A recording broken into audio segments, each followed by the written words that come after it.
a beloved mother of 4 and high school teacher.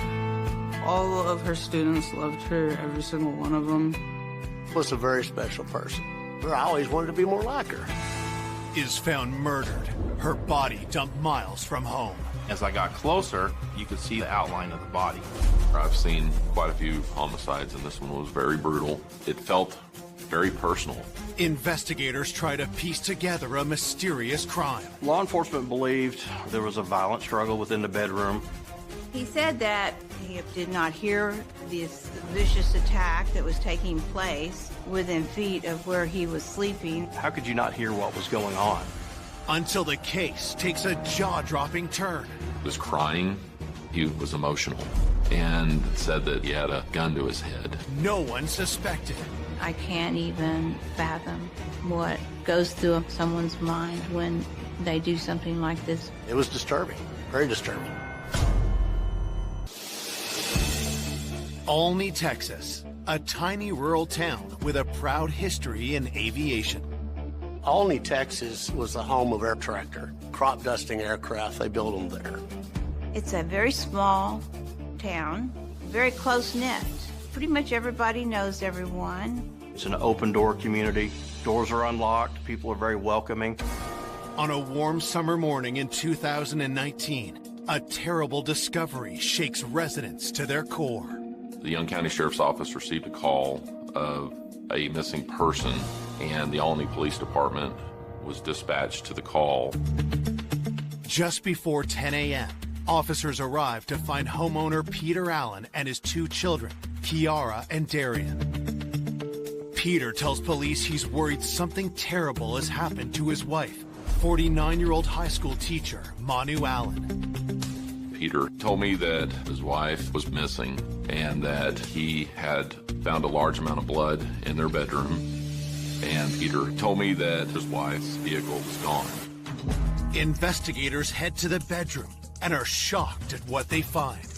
As I got to the hallway, we started seeing signs of blood on the walls, most notably what looked like a handprint. And as we started going into the bedroom, we noticed there was a large pool of blood at the end of the bed and the knife on the floor.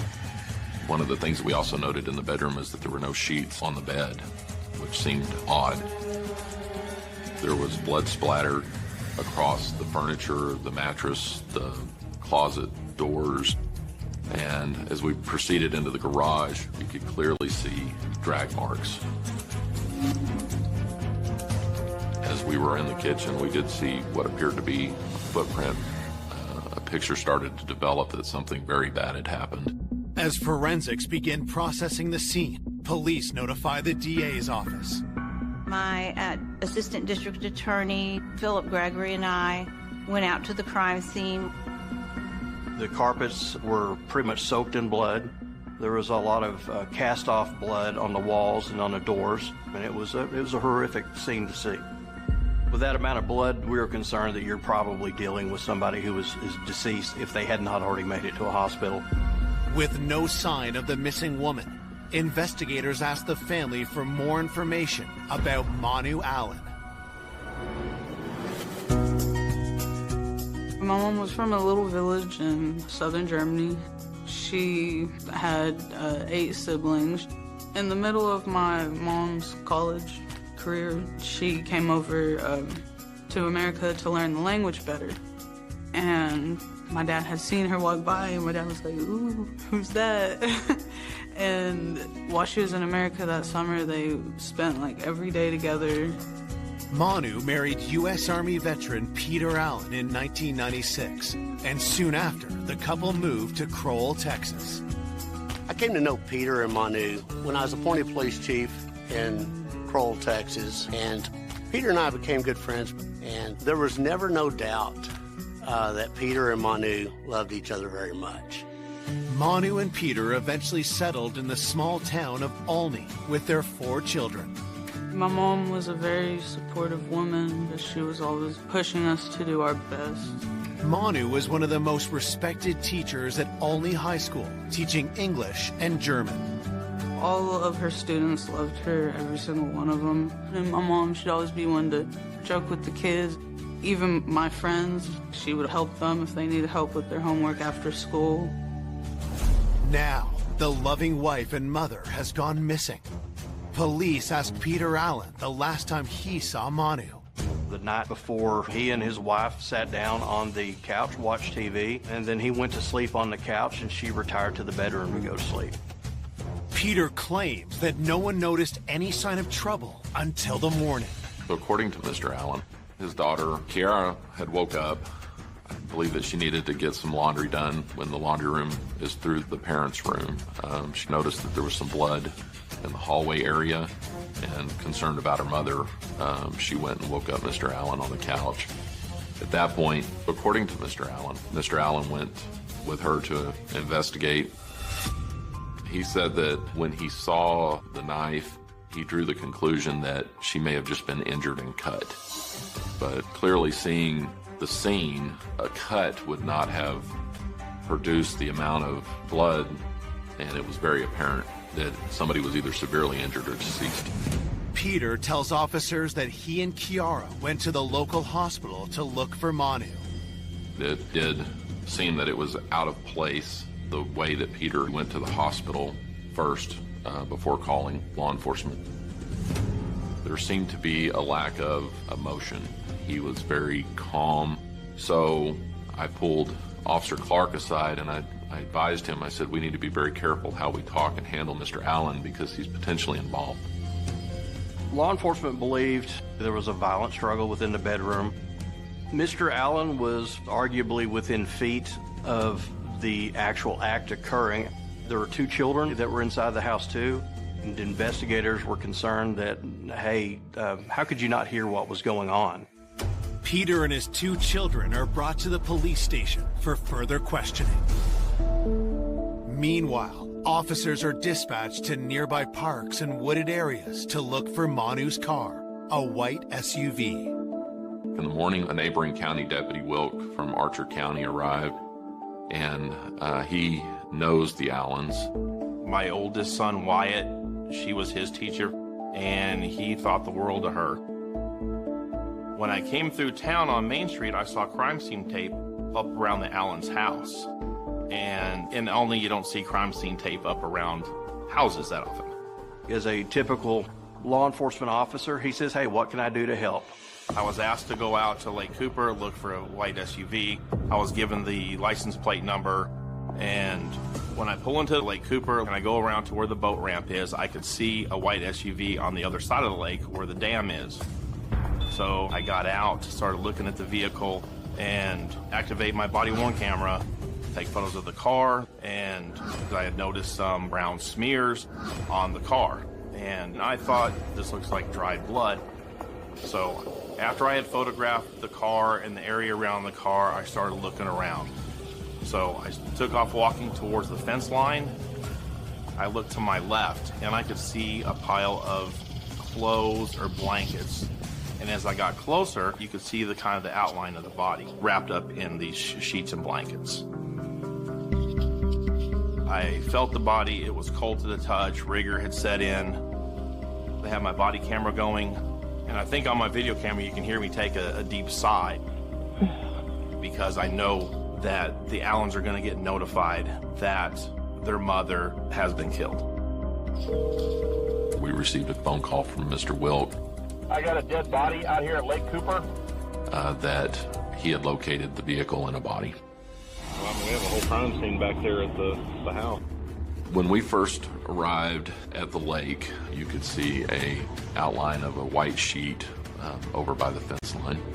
Police confirm the deceased woman is Manu Allen.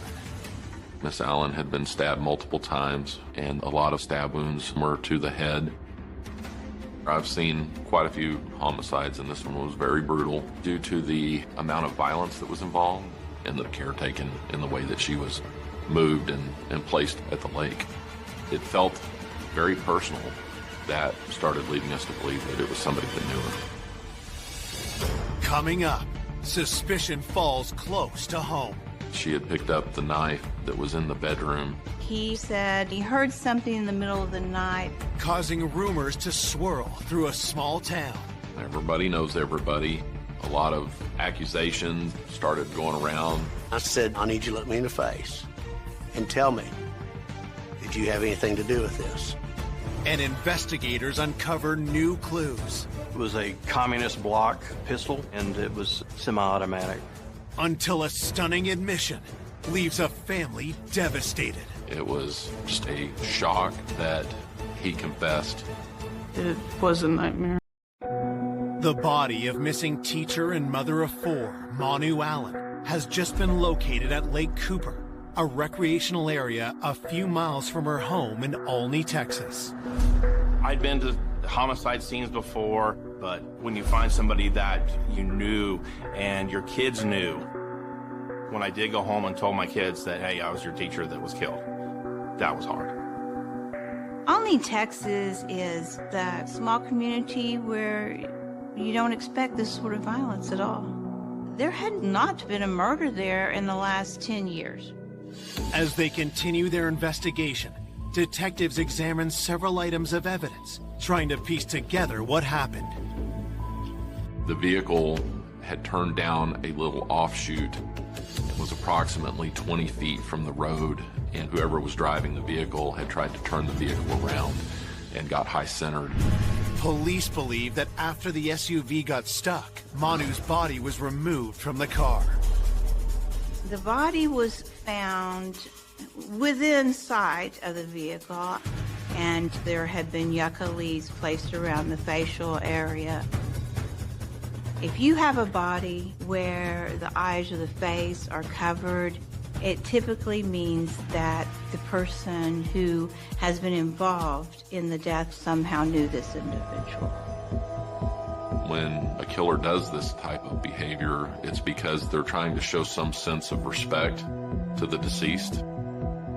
Forensics process the body and collect fingerprint evidence from Manu's vehicle. There were fingerprints that were located on the car that were in blood. When you find these, it's you can say the golden ticket for law enforcement because whoever was involved in this left their signature behind. Another detail in the field grabs detectives' attention. There was a bicycle track that was leaving from the area of the vehicle onto the main road. Is it possible the killer had perhaps left on a bicycle? It being a recreational area, there is the potential that it could have been just a person riding through the area, but you're going to collect as much information as you can. Investigators catch a break when they find a witness who supports their discovery. There was an oil field worker that worked on the road that comes right out from the lake heading into Olney, and he happened to see very early in the morning someone on a bicycle wearing dark clothes with a backpack heading towards Olney from the lake area. While officers are dispatched to track down the cyclist, detectives inform Peter that his wife's body has been found and closely watch his response. Mr. Allen, his emotional reaction was a little different than what you would expect. Mr. Allen was extremely detached, emotionless. He said that, he wanted to get justice for Manuela and that he had multiple firearms and a lot of ammunition that he could bring to bear if he did figure out who had done this, and that he was going to do what the military had taught him to do. As a law enforcement officer, I get mixed messages from that. When you start saying that you're going to go after whoever did it, you have to wonder if he's trying to point the investigation in a different direction than on him. Based on the crime scene, detectives believe that Manu was killed in her bedroom and removed from the home in the early morning hours. They want to know how this could have happened with Peter in the next room. Mr. Allen said that he had been drinking vodka, and then typically if Mr. Allen had been drinking, he would not sleep in the same bed as Miss Allen. Mr. Allen said that it was common for him to sleep on the couch because he snored a lot. Peter claims the only time he woke up was around dawn when he thought he heard his wife's car starting. He heard it and he didn't think anything of it. Mr. Allen indicated that it's not his job to check on where she's going. And he apparently went back to sleep. Police want to know how he heard a car start but not his wife being attacked just feet away. Obviously, there was a violent struggle within the bedroom, and Mr. Allen was within shouting distance, hearing distance of the struggle. Mr. Allen had talked about how the incident may have occurred and that struggles can be silent, and that might be a reason why he didn't hear what had happened. That's another cause for concern for law enforcement when you've got a suspect with a potential explanation for every possible fact. Wondering how the killer escaped in Manu's car, investigators ask where she kept her car keys. Mr. Allen, he indicated that those keys were not kept in the bedroom. They were kept in kind of a common area in the kitchen. When asked why anyone would want to kill his wife, Peter has a theory. During the interview with Mr. Allen, he had indicated that it was well known that he had a large gun collection, and he had spoken to a lot of people about it. Mr. Allen was concerned that someone was breaking into the home to steal his gun collection. Police are skeptical as they found no signs of forced entry and were not aware of any stolen items. Well, as a law enforcement officer, I felt that Mr. Allen might be trying to steer the investigation. He had been drinking vodka that day. He was feet away from where the murder had occurred. He was very concerned about things that, in my mind, would not be of importance from somebody that had just lost their wife. So that made him rise to the top as a potential suspect. Detectives believe that before Manu Allen's body was dumped at a nearby lake, she was stabbed to death in her bedroom while 3 family members were in the house. But her husband Peter insists he detected no sign of trouble. Peter Allen, Manu's husband, said that he did not hear this vicious attack that was taking place within feet of where he was sleeping on the couch. Skeptical of Peter's version of events, police want to speak with his children, Darian and Kiara, to see if they witnessed or heard anything. They start with his 15-year-old daughter, Kiara. She said she was out with her boyfriend and that her father let her in the door around 11:30 that evening. Her bedroom is where she went, which was right next door to her mother's room. She had put earbuds in her ears and had a phone call with a friend of hers and fell asleep with those in her ears. Kiara said that she never heard any screams or anything that alerted her that something bad was going on in the home. Kiara said she woke up that morning and she was trying to get to some clothing that she had washed, and the layout of the house would have required her to go through the master bedroom into the utility room, but the door was locked. And she said, Dad, the door's locked and I'm seeing blood over here. And that woke him up rather quickly. She said he asked her to go around to the other door in the garage and try to get in, but then when she did, she was met with just, the scene of the blood in the bedroom and everything else. Kiara did walk through the bedroom and she did touch some items of evidence. She had picked up the knife that was in the bedroom to examine it. She said that she did not see any blood or anything on it. Of course, picking up any kind of evidence is concerning. It leaves her information on the knife. Investigators next interview Peter and Manu's 20-year-old son, Darian. He said that he arrived back at the house at about 11:45 and then just went up to his bedroom. He said, I was playing a video game pretty much the whole night through. So I had my headphones on. Darian said he had not heard anything other than he heard something in the middle of the night, but he just thought it was his father in the kitchen getting something. According to Darian, he didn't find that unusual, so turned his attention back to his game. There were 3 family members that were in the house. It was difficult for me personally to believe that they could not know that something serious is going on in a bedroom that's within 20 feet from you. I can't explain that. When you have all these people in the home when this occurred, you have to rule them out individually. Fingerprints and footprints can either rule people out or you can rule somebody in. And unfortunately, it's not like watching a crime TV show where the case is figured out in 15 minutes. It might take months to get returns on some of these items. Peter and Manu's other children, 21-year-old William and 18-year-old Melanie, arrive at the police station anxious for news about their mother. They wouldn't let us see my dad. Probably after like 5 hours of waiting, they finally let my dad in, and then my dad told us that they found her body. It was a nightmare. At the time of the murder, Melanie Allen, the older daughter, was actually at Six Flags that evening, and they never returned home that night. William Allen, the oldest son, was a student at Tarleton State University, and he was in Stephenville the whole time. Both William and Melanie insist they have no idea who would want their mother dead. I didn't think anyone would have a single thought about hurting my mom. You have to talk to the children, naturally, to see if they can give you any idea of other red flags or things that might have been going on in the home. Investigators were concerned about simmering, unresolved conflict that may have led to a murder. But when the children were interviewed, none of them ever described seeing Mr. and Ms. Allen having any kind of a noteworthy fight. Police tell the Allen family that they're free to go, but they can't return home until forensics finish processing the house. The next day, there was a lot of evidence that was collected. The investigators took fingerprints, footprints, in addition to the handprints that were on the wall leading back towards the bedroom. Detectives zero in on an interesting detail.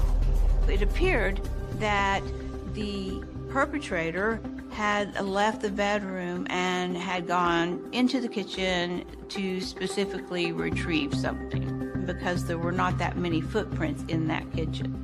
And the footprints went straight to where the keys to the vehicle were kept. So whoever had done this knew where they kept the keys. 48 hours into the investigation, the autopsy report provides chilling new insights into Manu's last moments. The autopsy revealed that Manu Allen had sustained roughly 47 stab wounds, the majority of which were to her head. She did have some defensive wounds on her hands. However, it wasn't the stab wounds that proved fatal. She also had suffered strangulation, and a great deal of force had been used, so much so that portions of the neck had been broken. The autopsy report contains one final insight into the killer's brutality. They did find a post-mortem gunshot wound in her facial area. If you look at the totality of what happened with Miss Allen, the stabbings, the choking, and then finally the bullet, we knew we needed to get this suspect caught as soon as possible. 2 days after Manu Allen's murder, detectives have learned that in addition to being viciously stabbed and strangled, she was also shot once in the face. There was a post-mortem gunshot fired at the lake after the body was moved to where her final resting spot was. There was a bullet casing that was recovered from that particular area, and the actual bullet. Police bring this new evidence to the crime lab, hoping to identify the gun used to shoot Manu. As people in the town of Olney await news of an arrest, rumors start to fly in the close-knit community. There's a group on Facebook called Rants and Raves, and you will hear whatever is on somebody's mind about anything that's going on in town. And a lot of people were very hard on the Allen family. It was really tough waiting for answers, because other people in the town all wanted to point fingers at my dad. People looked at him differently. They would look at all of us differently. Everybody knows everybody. A lot of accusations started going around. A lot of discussion about Mr. Allen's past, his prior military. A lot of people felt that Mr. Allen was potentially involved in the homicide of his wife. His children stand by him, but some of Peter's friends doubt his innocence. When I'd heard that Manu had been killed, I'm instantly thinking car wreck or something. So I called Peter's phone. And we hadn't spoken in quite a few years. Melanie answered. And I said, Melanie, what's going on over there? She said, well, Mom's been murdered. So I told her, I said, I'm on the way. I had some concerns about Peter and his military background. Peter, from time to time, drank hard liquor. I'd never seen him violent, but my thought was maybe something had snapped. Maybe there had been infidelity in the family or something. When I got there, I said, Peter, I need to know now. I need you to look me in the face and tell me, did you have anything to do with this? He looked me square in the face, nose to nose, and says, I had nothing to do with this, bro. You know I couldn't do it. And it led me to think, who could have done this? It was disturbing.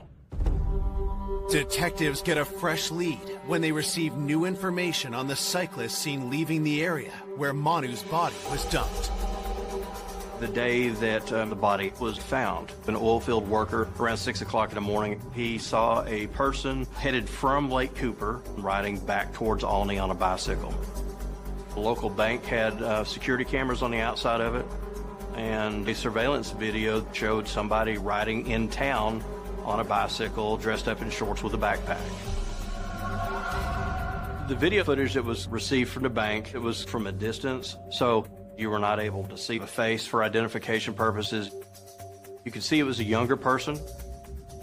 It was definitely the person that everybody was wanting to talk to, but we did not know who that person was. The quest to identify the suspicious cyclist hits a dead end, and pressure continues to mount on the police. The community's in a lot of pain. We were kind of in a situation where we can say, hey, we're investigating this, we have leads, we're working on them. Please be patient with us. As police await analysis of the bullet and casing found at Lake Cooper, they call Peter back to the PD and ask him about his gun collection. Peter Allen had told us that he had weapons and ammunition in the house and that they were stored in his bedroom in a closet. Peter tells investigators not all of his guns are locked in the safe. He also keeps a loaded pistol in a dresser drawer. It was a communist block pistol that would have been from like the Soviet Union, and it was semi-automatic. Police never found this gun when they searched the house. Had the killer stolen it? Or had Peter staged it to look this way? It felt as if Mr. Allen was trying to lead the investigation. But investigators are naturally going to start looking at other firearm thefts or burglary cases that have occurred in the area. Investigators look into recent gun thefts around town. Corey Taylor was the local kid there that had been in trouble, and it was learned that just before the murders had occurred, he had been involved in a burglary that involved firearm theft. Had Corey entered the house to steal Peter's guns and killed Manu in the process? Mr. Allen had maybe over 100 firearms in the house, so that became a potential motive for the killing. So we go to Corey Taylor's house. When I got to his apartment, Corey came to the door and told him that I was there so that he could be interviewed about the murder of Miss Allen. Corey indicated that he did know Miss Allen from school. Officers asked Corey for his whereabouts the night of the murder. His alibi was totally void of having any contact with the Allen family residence whatsoever. As Corey speaks, officers see something suspicious. I noticed a bicycle, and the tire mark from the bicycle looked very, very similar to the tracks at the lake. It had the exact tread that was seen out at the lake close to Manu's body and the vehicle. So a red flag went up there. Detectives working the homicide of Manu Allen have noticed a suspicious bike in the apartment of 17-year-old Corey Taylor. Could Corey be the cyclist from the surveillance video? One of our investigators was able to see a bicycle, and he's actually able to take a photograph of the treads on it, and everybody was kind of like, oh, that's probably the bicycle we're looking for. Mr. Taylor denied that it was his, but he indicated that the bicycle was actually owned by a guy named Julius Mullins. Corey Taylor said that his friend Julius Mullins had dated Manu's daughter, Melanie. Detectives are curious if Corey is trying to deflect blame. They press Corey for more information about his friend, Julius Mullins. Julius was a running back for the Alney football team, and so as far as the community, he was known. Julius Mullins was well-liked by the other team members. He seemed to have some success on the field, but Julius Mullins did not always have the best home life. Julius didn't have a stable home. I know his relationship with his parents were strained. He had stayed with Corey Taylor some, as well as the high school gym, because the coaches had allowed him to stay there because he did not always have a place to stay. Police learned that Julius knew Manu from school and had dated her daughter Melanie for a year. He was a good person. My mom was extremely kind and accepting of Julius. She would help him with his homework. One time, he got kicked out of his house, and she let him even stay the night. Despite Manu's love and support, Julius's behavior had changed in recent months. Things just started going downhill. He just started doing worse and worse in school. He started getting in more fights with his parents. Him and I started getting in more fights. And I finally left him probably 6-7 months before what happened. Police bring Julius in for an interview and notice some alarming details. Julius Mullins, he had some cuts and scrapes on his arms and legs, which would be consistent with someone who had been out by Lake Cooper. There were a great deal of yucca and cactus plants, and you couldn't have gone through that field without getting scratched up by the shrubbery. Mullins had indicated that the night of the murder that he had went to a party with several other people. After the party, he said he went to Corey's apartment and crashed for the evening, but he had not seen Corey that night. So the alibi was pretty weak. Julius Mullins admitted that he owned the bike that was at Corey Taylor's home. The bike places Julius Mullins out at Lake Cooper where the body had been left because those tire tracks matched that bike perfectly. So with any murder investigation, the interviewers in these cases are going to press pretty hard to get to the information. Detectives asked Julius for more details about his alibi and the injuries on his arms and legs. As they're finding inconsistencies in the stories, they're going to start breaking these stories down and get him to eventually just tell the truth. He was crying. He was emotional. And Mullins finally admitted that he had killed Miss Allen. At that point, Mullins started giving the information that was pertinent and matched what we had found at the scene. Julius tells police he had gained entry to the Allen home through a faulty garage window. Mullins accessed the garage and went into the bedroom of Miss Allen. I believe Miss Allen was surprised when Mullins started the assault. He continued to assault her, and she fought for her life.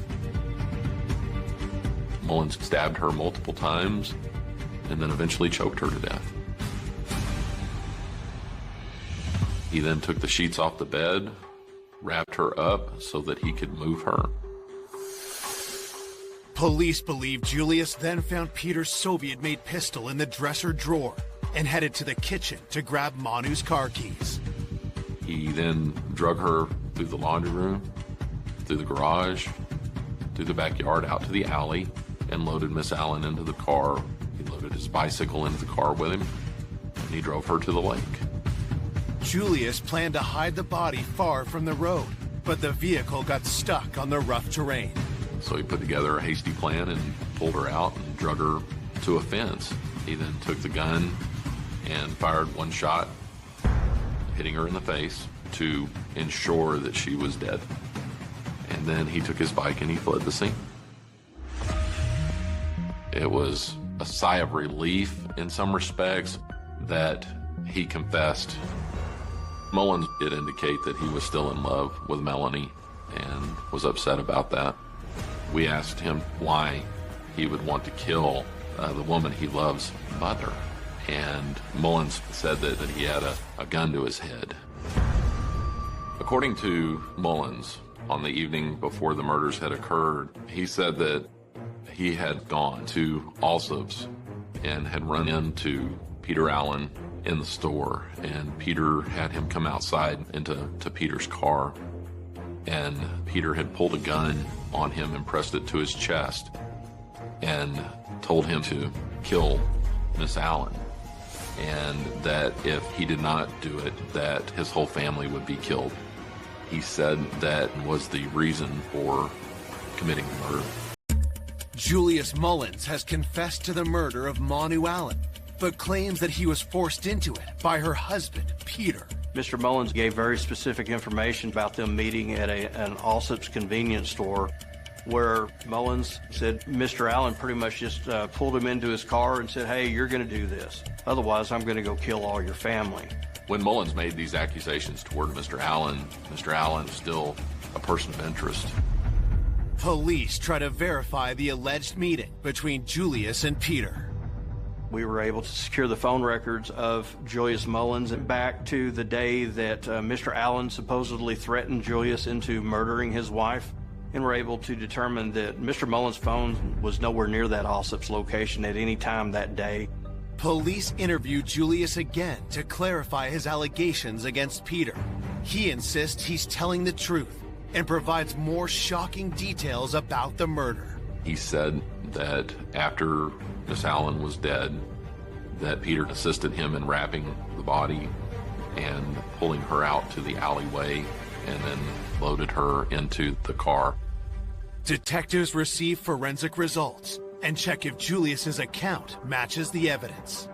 There were some bloody handprints and some fingerprints, and they had footprints that they had sent to the crime lab, and they were eventually identified. Forensic testing determined 2 people had left footprints in the kitchen. One set was left by Julius.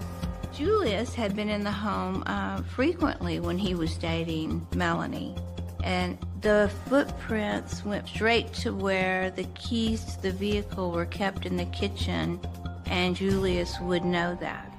Investigators wonder if the other prints belong to Peter, but the results show otherwise. Kiara left footprints, but she said that she had stepped in the blood, so that lined up with what she had said had occurred. The crime lab also determines fingerprints left in Manu's blood in the house and on her car belong to one person. Sure enough, they belonged to Julius Mullins. We were able to rule Peter Allen out. The things that Mullins attempted to implicate Peter in, the physical evidence did not support that. The cell phone data did not support that. The results were confirmation that Mr. Allen had nothing to do with this. Avery Mark? Manu was my life. She was my soulmate. And I don't think any human being alive could expect for the heart, the soul, the core of the family to be murdered without reason whatsoever. I knew they were going to look at me because I was the husband and I was in the house. When the police made the arrest, there was disbelief. I just didn't think he had it in him to do something like that. On July 15th, 2019, 18-year-old Julius Mullins is charged with the murder of Manu Allen. My daughter Melanie dated him, and Julius would come over. My wife was very kind to Julius, but we were both nice to him. I was not worried about Julius at all while they were dating. He seemed more like a pleasant young man. With Julius in custody, police find Peter's stolen pistol at the home of Corey Taylor. They did investigate Corey Taylor, but he was ruled out. No fingerprints, no footprints, no DNA, nothing. The sole perpetrator of the crime was Julius Mullins. Police believe the knife found at the scene may have been dropped by Julius, but forensic analysis found it was not used in the murder. Staff at the school had found Mullen's backpack with a knife that was eventually determined to have been involved in the murder of Miss Allen. Tragically, no one in the house heard Julius's vicious attack on Manu. Kiara put earbuds in her ears and fell asleep with those in her ears. Darian was upstairs playing video games with a headset on, and then Mr. Allen had consumed alcohol, and that might have contributed to him sleeping heavier than normal.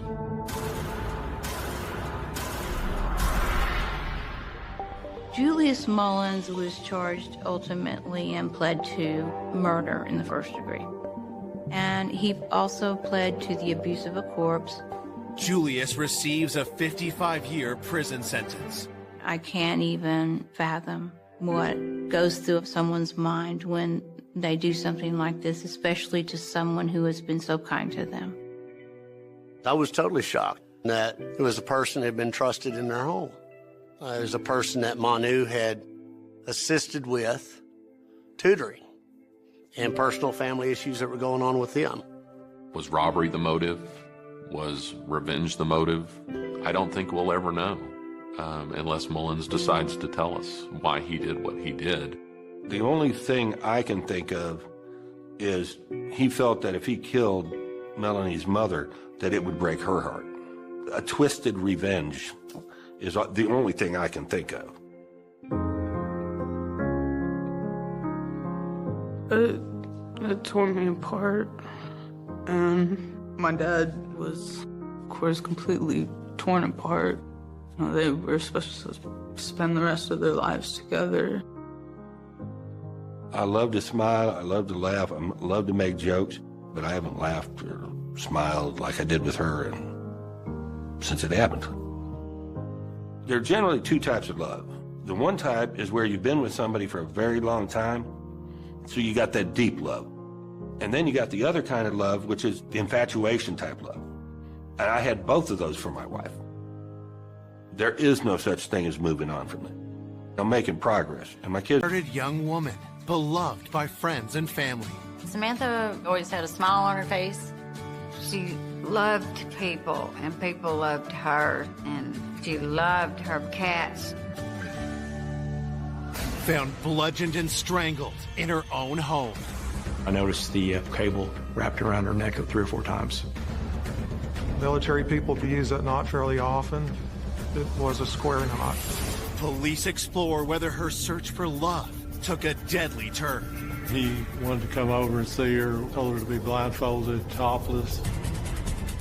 She told me he parked in her driveway and just sat there. He fit that mode of being a stalker. Until a shocking discovery. We found that he was more than just a friend, that in fact he had been a lover. Reveals a killer no one saw coming. He was a very unlikely killer. He didn't fit the profile at all. I was in shock. Frankly, I'd never seen anything quite like this. Wichita Falls, Texas, a former oil boom town that grew into a small city. Wichita Falls is a town of about 100,000 people, about 130 miles west of Dallas. It's quiet community. We're very close-knit community. It does have a small town feel to it. It's not difficult to get to know just about everybody in town. But the town's sense of security is shattered on the morning of January 6, 2003, when police get a call from a woman who says she's just discovered her friend's lifeless body in the bedroom of her home. I was a rookie police officer, and we got this call that somebody found a body. And we rushed over to the scene. When he arrived, I remember seeing her friends, and they were very upset. The frantic couple tell the officer the deceased woman is 28-year-old Samantha Lazark. At this time, I still don't know what exactly is going on. I arrived 30 seconds to a minute after the first officer arrived. So when he entered the residence, I was right behind him. So we weapons draw, and we're clearing through the bottom of the house, the kitchen.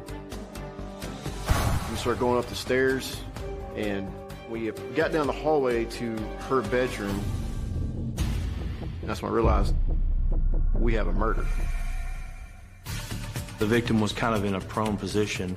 I noticed the pool of blood was around her head, and I noticed the cable wrapped around her neck 3 or 4 times. I'd never seen a female that was murdered like this. This was my first time to actually see that, and it gets to you. We proceeded to establish a crime scene. A few minutes later, detectives and forensics arrive. The victim had a ligature made of coaxial cable tied and very tight around her throat. It was a square knot. There's a couple of places you learn knots like that. Military people probably use that knot fairly often. And so it told me that whoever killed Samantha was versed in the knot based on some training. The cable was not the only weapon used by the killer. There was a fire extinguisher a few feet away from her that had hair and blood on it. There was definitely blood at the back of her head, a lot of it. There were some handprint, ridge detail on the fire extinguisher that appeared to be in blood. It looked like there was some fingerprint detail even on the coax. A strangulation death has some up close and personal aspect to it. Based on what we saw, we thought there was a good chance the killer actually knew the victim. Detectives examined the rest of the room for any other clues. In the middle of the bed was a laser pointer. On top of the laser pointer was some blood spatter. So we figured that the pointer had to have been on the bed when the injuries occurred to the victim. And looking around the house in general, none of the windows were broken and all the doors were intact. Whenever you don't have forcible entry, your first thought is that it's someone that she knows. Police immediately began the process of interviewing Samantha's neighbors. One of the neighbors had written down that a car with California tags was at Samantha's home on about January the 1st. The car from California had been seen 5 days prior, but a different neighbor noticed another suspicious vehicle less than 24 hours before Samantha was found dead. There was a 12-year-old young man who noticed a motorcycle at Samantha's home. He said it was red and black, and so the information about the motorcycle was noted. Soon, news of the murder reaches Samantha's loved ones. I just barely got to work when my husband calls and he tells me to come home. And he said that someone had killed Samantha the night before. I went into instant shock. That's just not something you can comprehend. I mean, is this really happening? I got a phone call from a friend and he told me to turn the news on, and her house was on the news with police tape all around it. I went numb. I fell to the ground. Because, Samantha, why would someone want to hurt her? Samantha Lazark grew up in the small town of Terrell, Texas, and was the oldest of 3 children. Samantha had 2 brothers, Joe Jr. and Lance. He was the baby. And Samantha practically raised him when I could work. She was very responsible. She could cook, she could wash clothes, and she loved little kids, and she loved elderly people. She was one of them late bloomers. She didn't really care that much about boys until she met John. Samantha married her high school sweetheart, John Lazark, at age 20. John, he went to school to be a refrigerator repairman, and Samantha worked at the grocery store, and her job was real important to her. I met her when I worked at Albertsons, and Samantha was everyone's favorite cashier. And you may be having a bad day, and she just make you happy.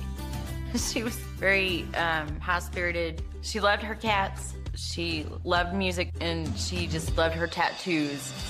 Everything she had a meaning. She had her fairies on both arms. Then she had one on her chest right here that was for John. It said, "Always in my heart." A devoted wife, Samantha was blindsided when after 8 years of marriage, John left her for another woman. She just kept trying to make him happy, and she was so devastated when he left. Samantha picked herself up, and several months later, she began dating again. Samantha's confidence definitely changed. I think Samantha was just trying to have fun, get out back into the world, try new things. Who killed this vibrant and kind young woman, and why?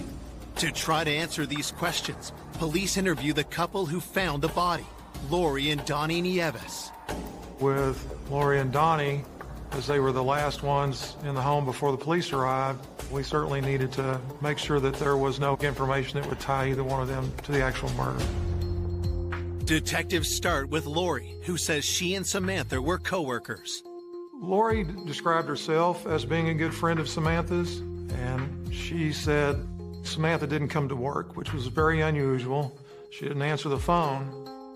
Donnie had taken Lori to work that morning, and so he came back to get her and take her to Samantha's home to check on her. Lori said they knocked on the door and didn't get an answer, but the door was unlocked, and so they went in and looked around, and they went upstairs and found Samantha deceased. Investigators speak to Donnie next, and he confirms Lori's statement. Donnie characterized Samantha as being his wife's friend. He said that he was only there because he gave his wife a ride to go check on Samantha. Detectives ask the couple if they know anyone who would want to harm Samantha. Lori pointed her finger at Samantha's estranged husband, John Lazark.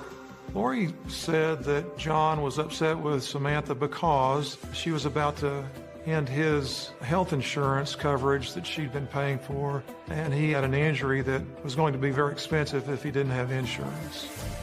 Investigators learned that this ongoing conflict had recently escalated. Lori said Samantha told her in the couple of weeks before the murder. Samantha and John argued about the health insurance, and John told her something to the effect of, "I want to take everything you have away from you."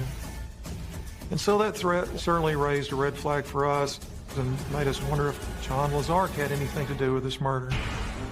Coming up, police unearth a hidden online world. Samantha signed up for one of the chat rooms. Her username was Meowmix28. The information on the chat was pretty sexual in nature. I warned her plenty of times, watch who you're giving your address out to. And hunt a bold killer with sinister motives. The fact that he couldn't take no for an answer made us want to figure out exactly who he was. He pressured her to meet in person, and she said, "What if you're a serial killer?" There's only one person that could put the DNA and the fingerprints on the murder weapon. Until investigators close in on an unlikely suspect. Police are investigating the violent murder of 28-year-old Samantha Lazark. Detectives have learned that Samantha and her estranged husband, John, were in a bitter dispute. She had threatened to take him off her health insurance policy, and Samantha's friend said, "You did make a threat at one point." That made us want to know more about John and the relationship with Samantha. Investigators learned the marriage had only ended 6 months prior. They asked those close to Samantha about what led to the breakup. Her best friend was going through a divorce, and Samantha, being the kind-hearted person she was, let her move in. Samantha noticed that her friend and John seemed to be a lot closer, perhaps, than what she was comfortable with. Finally, she asked them if they were having an affair, and they said, yeah, they were in love. I remember how upset she was. I mean, how else could you feel when your husband leaves you for your best friend? John moved out with his new girlfriend, but remained in Samantha's life. They were separated, but John would move back in with Samantha. When he kept moving in and out, it was hell, because he wouldn't leave her alone. Samantha finally told John to move out for good, so she could get on with her life. but John was still dependent on her health insurance. John, when he's 18, a car fell on him when he was working underneath it and messed up his back. He was really anxious about the insurance. Investigators bring John in to the station. During the interview with John Lazark, he said that he and Samantha had sorted out the insurance and that she was not going to terminate his health care coverage. John also denies that he threatened Samantha like her friend claimed. But as he talks, detectives notice a suspicious detail. He had some small injuries to his hands that we wanted to talk to him about. John explained that he cut his hands while moving a table. The night of the murder, John said that he was with his girlfriend and that she, in fact, confirmed his alibi. If I were in love with somebody and they killed somebody else, I may lie for them, but there wasn't anything to contradict what he said. We asked John for fingerprints and a sample of his DNA, and he agreed to do that. Police have nothing concrete to tie John to the murder. But before they let him go, detectives ask who he thinks might want Samantha dead. John Lazark told us that his estranged wife was online dating. John said he told her it was risky. He might run into some dangerous people. Investigators set out to verify John's claim. We interviewed Samantha's friend, Lisa, and Lisa told us that she knew that Samantha was in fact online dating. Samantha told me one day that she signed up for one of the chat rooms. It was so new back then. She just made a username and started meeting guys. Her username was Meowmix28. It was her love of cats, and she was 28 years old. When she started meeting these guys online, I said, "You don't know these people. You're not letting them come to the house, are you?" And I could tell that she didn't want me to know because she knew it was going to upset me really bad. The computer forensics lab examined Samantha's conversations with people online, making arrangements to meet people that she'd chatted with online. Investigators compare the messages with details of Samantha's dating life provided by her friends. Lisa told us that Samantha was dating a man named Chris, and she'd spoken with Samantha the evening of the murder, in fact, and that Chris was at Samantha's home visiting with her.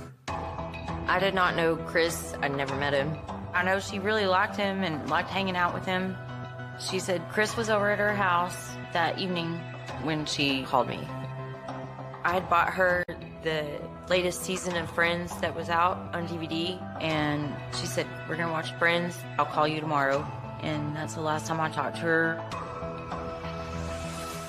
Police determined that the call with Lisa around 6 p.m. was the last contact anyone had with Samantha.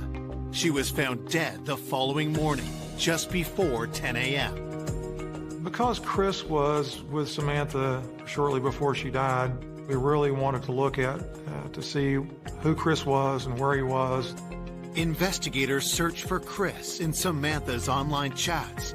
However, they find her most recent correspondence, only 2 days before the murder, is with a man who goes by the username I Am Elliot. I Am Elliot said that he had recently lost his wife, and Samantha said, "Well, I've recently lost my husband to my best friend." I Am Elliot seemed very sympathetic to her in their messages, and she seemed to respond to that. We weren't sure who I Am Elliot was. Her conversations with I Am Elliot had seemed pretty innocent, and there was no association with the name Chris, so the investigation moved on from there. Detectives dig deeper into Samantha's chats, looking for messages with a darker tone. So the forensic lab was able to retrieve a chat with somebody initialed KS, and the information on the chat was pretty sexual in nature. This individual pressured her to meet in person almost immediately, and so that raised red flags about him. He wanted to come over and see her, told her to be blindfolded, topless, and ironically she said, "What if you're a serial killer?" But in the end she went along with it. Detective suspicion only grows when they realize the chat between KS and Samantha is dated January 1st, just 5 days before the murder. One of the neighborhood watch people had seen a Mercedes with California license plates on it that had been at her house January 1st. It had all of the signs that we were on the right track with this guy. So we ran the license plate number, and the tag came back to Christoph Slora. Could Christoph Slora, KS, be the Chris who was with Samantha just hours before she was found dead? Samantha's best friend said that the night she was killed, she was with somebody named Chris. So we said, hey, maybe this is the Chris. 3 days after the murder of Samantha Lazark, police have linked her online chat to the owner of a car with California plates seen parked at her house just days before she was killed. The neighbor had written down the license plate number of Christoph Slora's car. Police believe that Christoph is the man behind the username KS. When we looked at the online chat between KS and Samantha, they were obviously involved with each other sexually. And as we were looking for a Chris, we were really interested in finding that person. Samantha did tell her friend that she was hanging out with a guy named Chris the night of her murder. Alarm bells ring when they dig deeper into their suspect's background. Christoph was stationed at Shepherd Air Force Base here in Wichita Falls. Christoph wound up being somebody that was in the military. There was a perfect square knot in the ligature that killed Samantha, and I've already thought that somebody perhaps with a military background knew that square knot. While officers are sent to bring Christoph into the PD, detectives receive Samantha's autopsy report. The cause of death was strangulation, and that the coax was the means. The report also shows significant blunt force trauma to the back of Samantha's head. I think it would be really hard to just strangle somebody with a cable, and I suspect that the fire extinguisher was used to incapacitate Samantha so that she couldn't fight back. There was no evidence found during the autopsy or any other testing that showed there was any kind of sign of a sexual assault. Forensic analysis of the murder weapons gives investigators hope that the killer will be identified. From the lab, we learned that the coax had, and that the fire extinguisher also had DNA from who we believed would be the killer. The evidence that came back from the lab was very powerful. Fingerprints were on both the weapons, so it's pretty clear that if we could find one person that matched all these pieces of evidence, that we had the person that committed this crime, not just beyond a reasonable doubt, but beyond any doubt. Armed with new insights into the murder, police head to the local Air Force base to look for their #1 suspect. When we tracked down Chris Slora, we asked him if he would come in for an interview, and he agreed to do that. He admitted that he had had a sexual relationship with Samantha, but they didn't have a whole lot else in common, and he said he hadn't seen her for some time. Investigators ask him to explain why witnesses saw his car outside Samantha's home on January 1st, just 5 days before she was killed. At that point, he did not have anything to do with her death or being over there the day of the murder. Police want to know where Chris was the night Samantha was killed. Chris Slora said that he spent the day with some friends at a batting cage and offered up the names of his friends. We followed up that information by interviewing his friends, and they assured us, in fact, Chris Slora had been with them during the day and into the evening that day. Detectives conclude that Chris Slora was not the Chris that Samantha was with when she called her friend at 6 p.m. But they can't rule him out as the perpetrator, since the exact time of her death is unknown. Even though his alibi was pretty good, it wasn't airtight. And so Chris Slora provided prints and DNA sample for us. With no hard evidence against Chris Slora, he's free to go. 4 days after her murder, family and friends gather to lay Samantha to rest. Samantha's funeral, it was packed. It was full of people that loved her. It was beautiful. She had a really big funeral. It was just hard. Nobody should have to bury their child. And the way she died was so violent, and I couldn't stand the thought of what actually happened to her. I had to take all of her pictures down for a while. I just couldn't deal with it. The next day, detectives ask Samantha's friends if they know of any other men she may have been involved with, and receive stunning new information. Lisa raised the name Donnie Nieves to somebody that she thought that had an affair with Samantha. Lori and Donnie Nieves were the last ones in the home before the police arrived. They found Samantha deceased.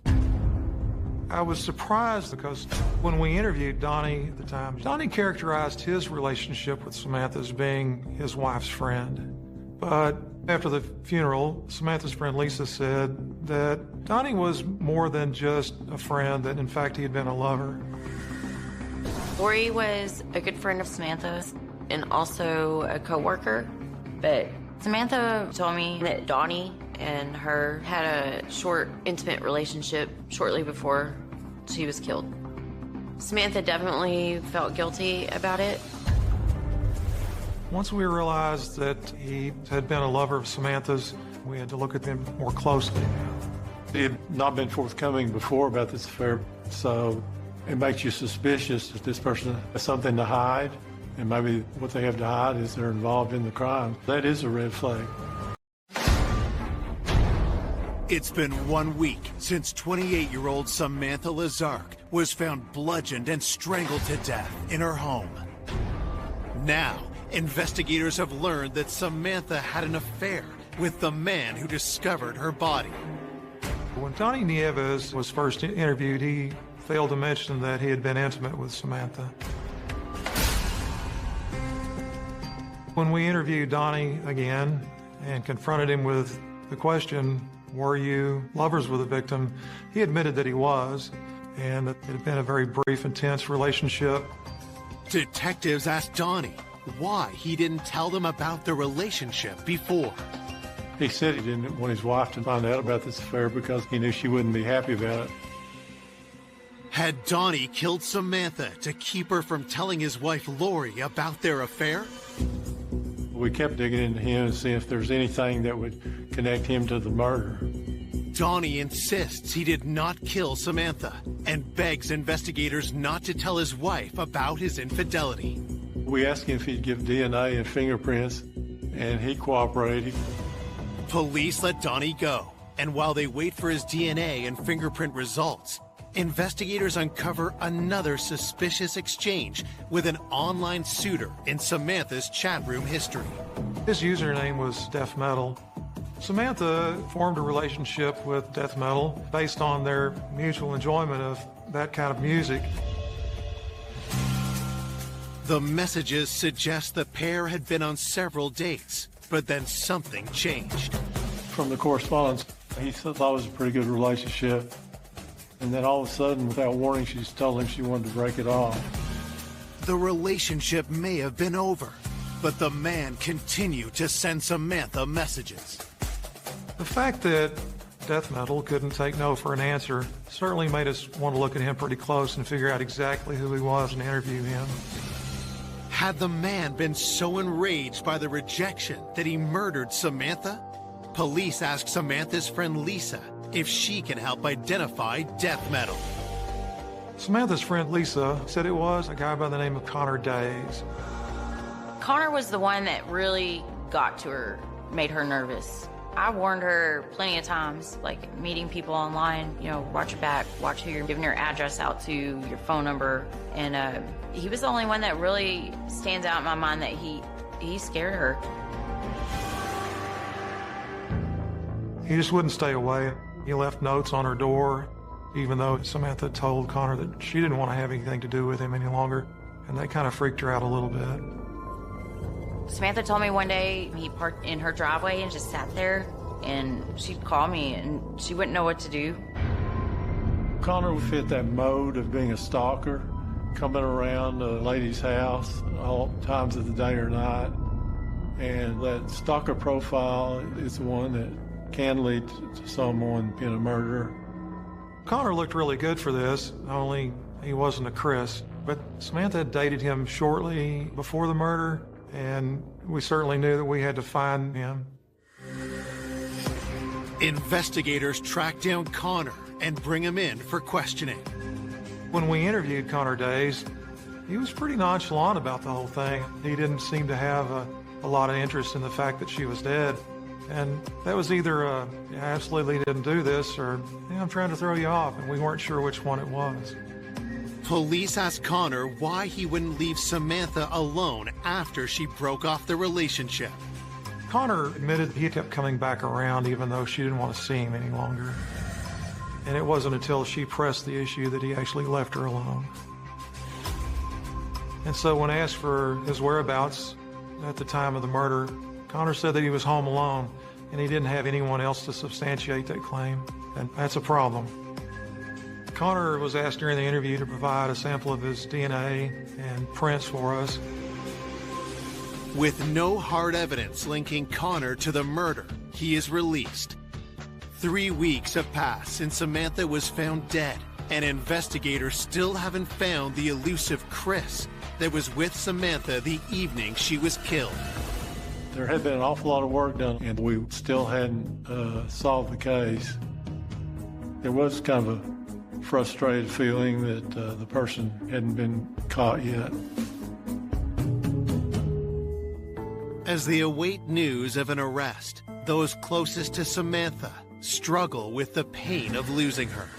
The mental images, imagining her maybe crying out for her mom or her dad or even me, somebody to come help her. It just makes me sick knowing someone could do that. Like one of the most evil human beings. I couldn't grasp the thought that my daughter was gone and she wasn't coming back. 1 month into the investigation, police are running out of leads. But then they receive the forensic results they hope will blow the case wide open. When you get information about whose prints and whose DNA is on that coaxial cord that was around the throat, that's just the place where you work to be. There's only one person that could put the DNA and the fingerprints on the murder weapon. It's been 1 month since Samantha Lazark was killed, and detectives have just received lab results from evidence found on the murder weapons. We had all these suspects and were able to obtain possession of DNA samples and fingerprints.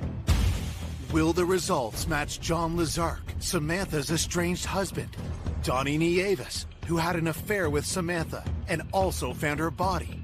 Or one of her online suitors, Connor Days or Christoph Slora? It did seem like we were on the brink of solving the case, but the results came back, and it did exonerate all these people. Investigators are stunned. The DNA and fingerprints don't belong to any of their suspects, or even anyone in the police database. We were hoping for the match, and it's a little disheartening when you think maybe you've got something, and then it turns out not to be at all. I talked to the DA and the lead detective, but I didn't know what to do. I was in shock. It did concern me that Samantha was never going to get the justice that she deserved. With the investigation back to square one, police review all the evidence and statements they've collected so far in their hunt for Samantha's killer. While we were looking back through the notes, we remembered that there was a youngster in the neighborhood that said something about a motorcycle having been around the night that Samantha died. So we asked the computer forensics people to look for the keyword motorcycle, and they came back with information that, in fact, I Am Elliott said that he had a motorcycle. When detectives previously looked at chats between Samantha and I Am Elliott, they didn't find any red flags in the correspondence or any indication his name was Chris, so they moved on to other leads. Our conversations with I Am Elliott had seemed pretty innocent, and during the correspondence, he told her he worked out at Metro Photo. Metro Photo was a camera shop, in Wichita Falls. Investigators rushed to the store, hoping to locate their new suspect. The 12-year-old said the motorcycle was red and black. And we went by the camera shop, and there was a red and black Harley-Davidson motorcycle. It was an aha moment, if you will. We ran the plates on the motorcycle. We found out it did belong to a person named Christopher Kyle Russell. The tag came back to Chris Russell, and we said, Chris, aha. It made it even a bigger aha moment for us, and that's when we decided it was time to know more about Chris. And Chris Russell was enrolled at Midwestern State University here in Wichita Falls, taking some criminal justice classes. He looked like he came from a good home, and he was a decent, clean-cut, all-American kid. His family was well-to-do, respected members of a large church here in town. His profile was almost too good to be true. Our first interview with Chris was a trip to Metro Photo, where we went in and asked him to come with us, and he did. At the station, investigators begin by asking the 21-year-old if he was with Samantha on the night of her murder. He was polite, but he declined to give an interview. He was asked to give his DNA samples and fingerprints, and he said he needed to talk to a lawyer before he did anything. Even though it's Chris's right to tell us no, maybe it's because he had something he didn't want us to know. So we served Chris a search warrant in order to obtain prints and DNA from him. As detectives wait for results, they continue to look into Chris Russell's past and discover he served in the armed forces. Chris had in fact been in the Marine Corps, but only for a matter of days. They sent him packing after they got a good look at him. That was a large red flag that the Marine Corps didn't want him. With Chris looking increasingly suspicious, what detectives discover next is chilling.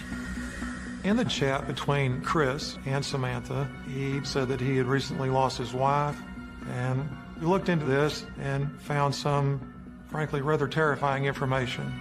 Investigators learn that Chris lived in the small town of Chadron, Nebraska with his wife Tara, who died only 10 weeks before Samantha's murder. It was a short time after she had passed away. One night he packed up his belongings and moved back to Wichita Falls from Chadron. Police contact law enforcement in Nebraska for information about the death of their suspect's wife. Chris Russell's wife died under circumstances that at first was ruled pneumonia. However, when the autopsy came back and there was noted some bruising on the neck, that tells me that probably wasn't pneumonia. That sounds to me like a strangulation.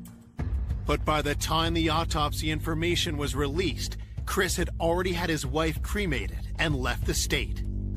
I think the original autopsy didn't go into enough detail for authorities to charge Chris with that murder, and now that she had been cremated, that was never going to happen.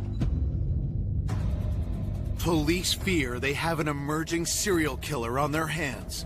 Detectives obtain a search warrant for Chris's residence. Chris lived with his parents here in Wichita Falls. While we were executing the search warrant, we noticed in Chris's bedroom a photograph that we thought was Samantha, but that was his deceased wife, Tara. Chris Russell's wife died, and weeks later, Samantha's now dead, and she looks incredibly like Chris Russell's wife. Police uncover more disturbing clues in Chris Russell's bedroom.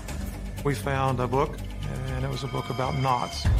And had I not known that there was a square knot around Samantha's neck, I probably wouldn't have looked twice at that book. And we also found some laser pointers.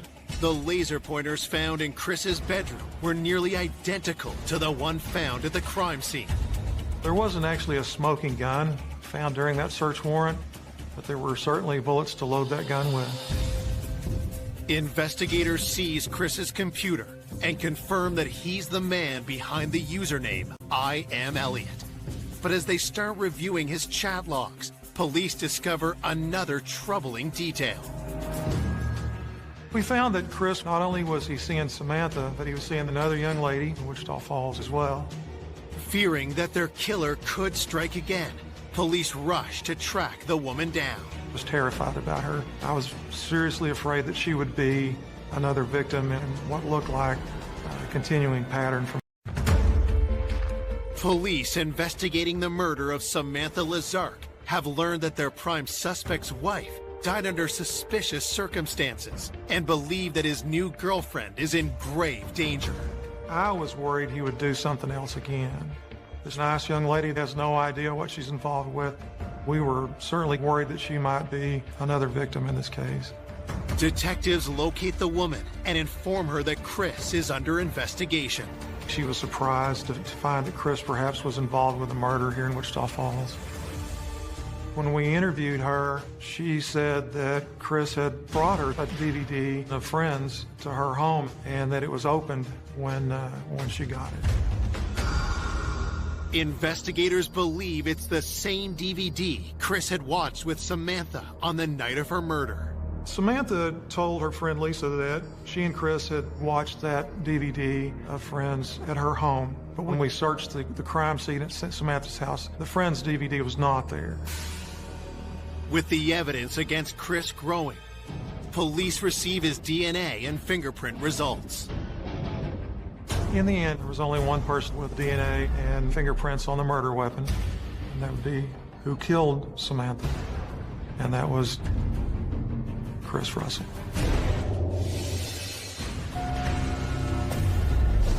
We arrested him at work. As I recall, he didn't seem surprised we were there at all. In fact, he didn't have anything to say about it. At trial, prosecutors put forward their theory about how the murder unfolded. The day of the murder, they were having a nice Sunday afternoon together and went out to her house, and her friend Lisa talked to her on the phone and things were still going good when he was there, evidently. Maybe Chris brought her a laser pointer so that she could play with her cats. Then something happened that caused him to be angry. The first thing was a surprise attack from behind because the bruises were all on the back of her head. He knocked her to the floor. At that point, the coaxial cable was in connection with the television set, and he had evidently ripped it out, which indicated a person who was very angry. And she's desperately trying to fight him off. At the same time, he starts looping that coaxial cable around her throat once, twice, and then a third time. And then he ties the knot there, and all the time she's getting weaker as blood is flowing out of her body. Then he strangles the life out of her. With no confession from Chris, no one knows his motive for murdering Samantha. You'd always like to know exactly what happened at the Lazark home that night, but something caused him to decide that he was going to kill her that night. The jury finds Chris Russell guilty, and the judge gives him the maximum sentence of 99 years in prison. There was an overwhelming sense of relief that we had taken somebody from society and put them someplace where they weren't going to harm anybody. And that's that big, deep sigh you get when you know in your heart that you did a good job. When you look at Chris Russell at first glance, you see a nice, clean-cut young man who was going to college to better himself and who was a regular churchgoer. He was a very unlikely killer. He didn't fit the profile at all. I guess what we should take away from a case like this is that we need to take caution when we meet people online. You can't be too careful. An investigation is later opened into the death of Chris Russell's wife, but no charges have been laid. For Samantha's family and friends, the pain of losing her will never go away.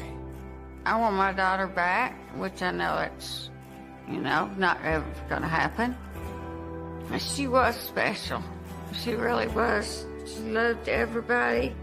And she loved her mama the best. But I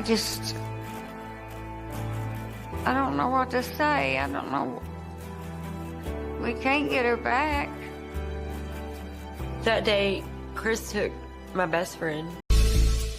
a loving and outgoing mother of 3. Everybody wanted to be around her and her energy and her beauty. She was an incredible human being and a great mother. Is found murdered in a farmer's field. There was numerous blunt force trauma injuries. Cuts, lacerations, bruising throughout her body. This poor woman was brutally attacked and murdered. As detectives hunt the killer, they unearth dark secrets. All the information kept leading us to think that he was trying to find a way out of this relationship. He would throw stuff, break stuff. It was really controlling. It was really manipulative. They had an argument, something happened, it went too far. Then, new revelations turn the case on its head. In the video, there is a male party following her into the darkness. I had absolutely nothing to do with. What did you have nothing to do with? And points to a predator no one saw coming. It was definitely a very big twist.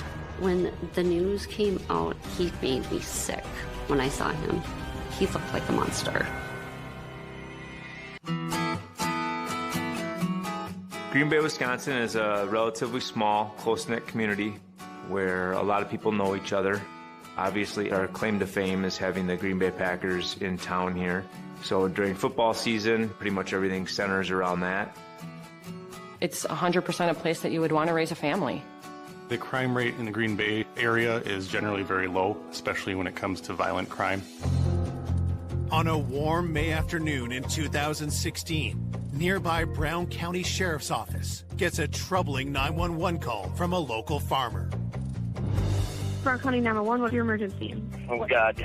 We just found a human body. Is it a male or a female? It's got long hair, but I didn't go near it. I'm about at the top of a hill just looking down on it. The 911 call was from farmers working in a field, and they located a body. Investigators race to the farmer's field on the outskirts of Green Bay. The body was behind a brushy, woody area, not visible by the road itself. It was laying face down with arms spread across the front of her head and feet towards the road. The victim was a blonde female, approximately in her 30s. Past that, we really didn't have any identifying information other than the pink wristband on her wrist. There was a distinct pattern that we found on the victim's back, which appeared to be from the sole of the shoe. It wasn't until the body was turned that all the injuries were located. The extent of injuries that she suffered were pretty horrific. There was trauma to her neck that would indicate possible strangulation, in addition to lacerations, bruising throughout her body. Her fingernails were damaged, indicative of defensive wounds. That tells us that she was fighting for her life. There were nail clippings taken for the potential of any DNA from the suspect underneath her fingernails. We were looking for anything that could be used as a weapon. However, the search of the area didn't reveal anything. After questioning the farmer and clearing him of any suspicion, investigators try to determine how the victim ended up in his field. The area was searched thoroughly for any clothing that may have been left behind, any other tracks, footprints. There were a set of tire tracks that went from the driveway to where the victim's body was found and then circled back towards the driveway. The farmers work in the field were using a skid steer and a four-wheeler, and they definitely didn't match those pieces of equipment. We definitely felt like this was likely the suspect vehicle that was used to transport the body there. As detectives continue to process the crime scene, the local sheriff's office receives another call. Brown County Public Safety, this is Therese. How do I go about, this missing person? Okay, and who's missing? My girlfriend. What's her name? Nicole Vanderheiden. Our dispatch center received a phone call from a party named Doug Dietrich reporting that he did not know where his girlfriend was, and the last he had seen or heard from her was the night before. We felt very strongly that the missing person report was going to involve the victim we had in the field. Officers from the crime scene are dispatched to interview the caller, 34-year-old Doug Dietrich, who lived with his girlfriend, Nicole Vanderheiden. Is Doug here? Hello. Hi. I'm here for a missing persons report. As allowed by Wisconsin law, officers secretly film the conversation. It was important to record the interview with Doug. Based on the victim in the field, it's always in the back of our mind that this could be some kind of domestic violence issue that happened. Doug looked completely hungover. He had really dark circles under his eyes. He looked like he hadn't slept in days. I asked him why he's making this missing persons report. Nobody's seen or heard from her since last night, but I'd say like, what, midnight? Okay. Doug indicated that he and Nikki joined a group of friends out at a local establishment to participate in watching a live band. Doug provides a telling detail when asked what Nikki was wearing. She would have had a bracelet on. Okay. It was a pink bracelet for the 21 verification. There was a wristband that the victim was wearing. So based on that information, we were quite certain that it was Nikki that we were with in the field. As police work to confirm that the victim in the field is 31-year-old mother of three, Nicole Vanderheiden, they learn more about her background. Nikki was born in Manitowoc, Wisconsin. Then she went to high school here. She was the most amazing, inspiring, beautiful, happy woman I have ever met in my life. She always enjoyed being around family. After high school, Nikki attended the University of Wisconsin-Green Bay, graduating in 2010. Nikki's background included a double major in science and education. From that, she was a substitute school teacher. Nikki was one of the hardest workers I've known. She always had two jobs as a substitute teacher and waitressing. Outside of work, Nikki was dedicated to fitness. She definitely took care of herself, and she worked out a lot. Everybody wanted to be around her and her energy and her beauty. We always complimented how beautiful she was, and she was inside and out. In 2005, Nikki got married and had 2 children, but the marriage ended in 2012. Nikki was definitely a hands-on mom. I think it made her proud to be able to do that, because being a single mother is not easy. Then, in 2015, Nikki met Doug Dietrich. Nikki and Doug had a spark. They moved very quickly and got pregnant, and she was so excited to become a mother of 3 beautiful children. Nikki and Doug were still learning to live with one another. It was definitely a life changer. As Nikki's boyfriend, Doug is a leading suspect in her murder. He is brought to the sheriff's office for a formal interview and informed that the body police have found is most likely Nikki. This body that was found down the street, there's a lot of similarities. Doug was crying, emotional, in a state of shock. With Nikki identified as the victim, detectives asked Doug to recount the events leading up to the last time he saw her alive. Doug reported that they had been out at a concert at the Watering Hole, which is a bar in a suburb of Green Bay. As the night progressed, they had been consuming alcohol, and Doug had ran into some friends from high school that he had not seen in a while. And he confirmed that Nikki was mad because she saw Doug talking to another female at the Watering Hole, and this basically set her off. From there, they got separated. He stayed at the Watering Hole with his friend Greg, and Nikki went with their friend group to the Sardine Can, which is downtown Green Bay. Doug had last actually seen Nikki around 11:30 when she departed from the Watering Hole to the Sardine Can. At some point, Nikki did get a hold of Doug on the phone. What did she say? Who are you talking to? She was hysterical and drunk and irrational, not making any sense. Detectives ask if they can search Doug's phone for any texts he'd exchanged with Nikki. Nikki was definitely angry texting Doug. She made mention of what bitch are you talking to? She was accusing him of cheating, telling him that he was abusive. It was actually a really big red flag for me. Had Doug and Nikki's argument escalated into violence later that night? It started to kind of click with everybody that they had an argument, something happened, it went too far, and Doug may be involved. Coming up, detectives learn more about the night of the murder. When we look at the video footage, you can see a male follower out of the gate. We are trying to figure out what exactly happened a short distance away out of camera view. She's not wanting to have anything to do with him and starts turning into an argument and becomes a little bit physical. And uncover surprising new suspects.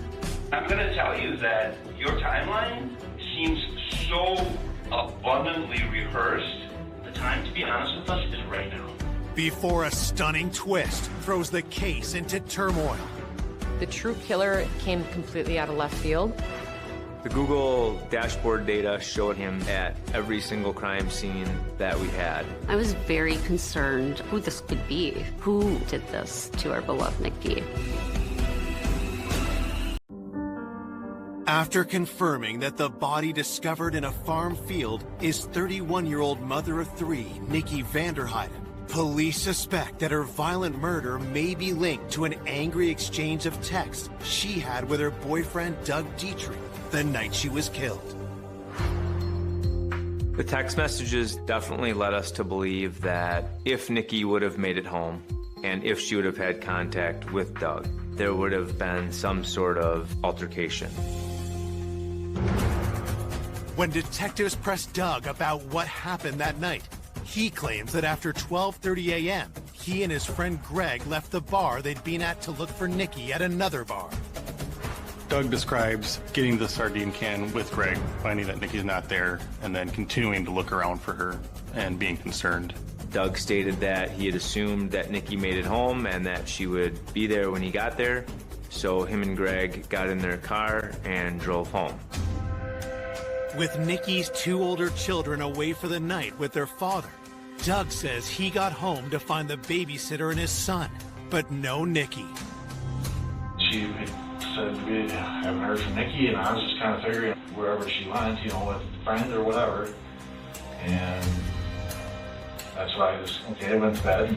She did not come home at all last night after you. Not at all. There wasn't a blip or word from her. He said that he woke up to give the baby a bottle at 6:30 in the morning, and Nikki wasn't there. And it did not appear that Mr. Dietrich was all that concerned until later in the day, which drew our suspicions. I did have concern as to why did it take until about 4:30 the next day to report her missing. Following their interview with Doug, investigators obtain a sample of his DNA and release him. The initial interview with Doug was basically to get him locked in so that we could corroborate everything that he was telling us through either physical evidence or through other statements from other witnesses. As police set out to verify Doug's story, Nikki's family and friends learned that she's been murdered. Knowing that Nikki was murdered and how horrific it was impacted our lives in a very horrible way. Who the hell would do this to someone with such an amazing, beautiful soul? Reports of Nikki's murder spread shock through the community, and Nikki's family members share their grief on local news. Heather Meyer and her family say it doesn't seem real. Terrible. Absolutely terrible. She's been extremely up and down, numbing pain. As Nikki's loved ones continue reeling from her death, an officer from the sheriff's office makes a crucial find. An officer located some clothing on the side of the road, approximately a mile drive from where Nikki's body was located. Deputies were able to identify the clothing as Nikki's. There was blood located at numerous areas in the clothing. The majority of the blood was in her pants area. There was also a purse located which contained her ID. Her cell phone was also found at that same location. it was pretty apparent that it just got tossed out the window in a panic just by the suspect wanting to get rid of it.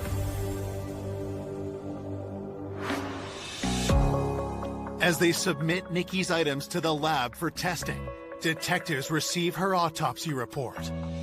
The primary injuries were the strangulation and trauma to the head.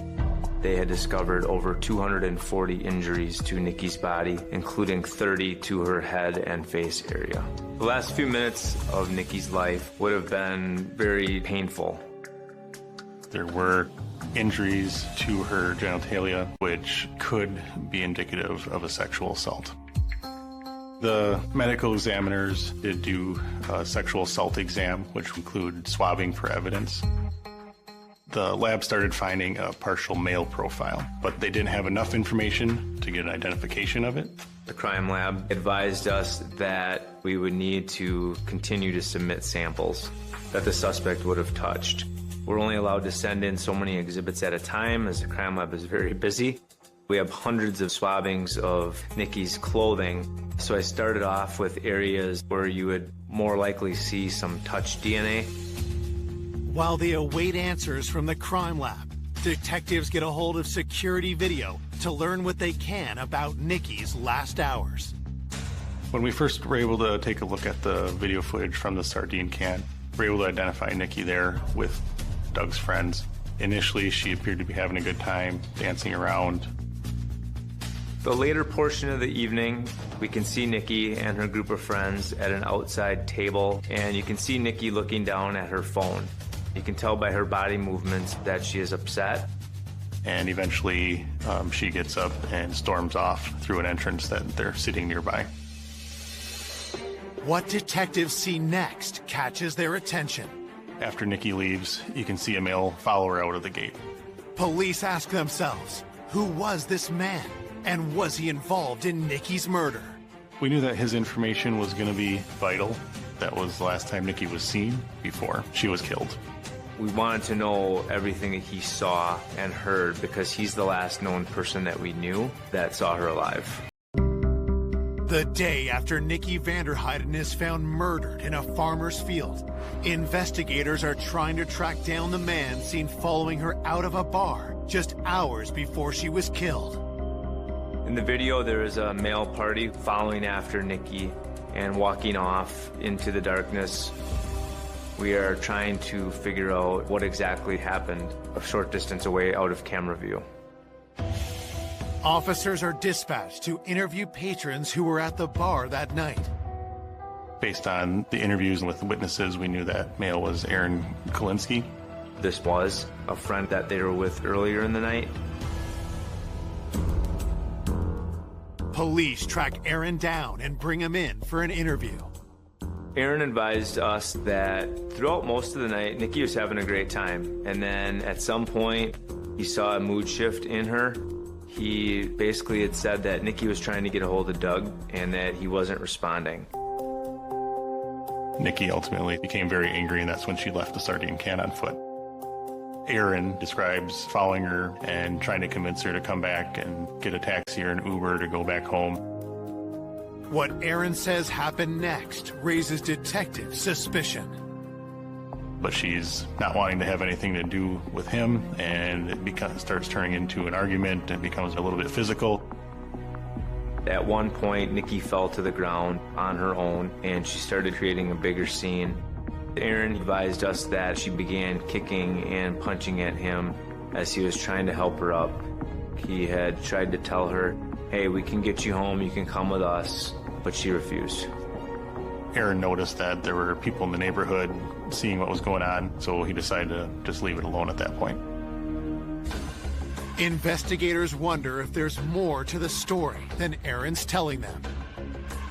We were actually able to find those people, and they indeed remembered a female and male yelling or having a disagreement. Continuing to watch the video, Aaron does return a very short time later, and based on the other statements from the friends that were with the group, we knew that Aaron didn't necessarily do anything wrong. Aaron says he and his friends took an Uber home, never to see Nikki alive again. There was video footage that showed Aaron and the other group leaving in an Uber and there was no indication that they had come back to the area after they left.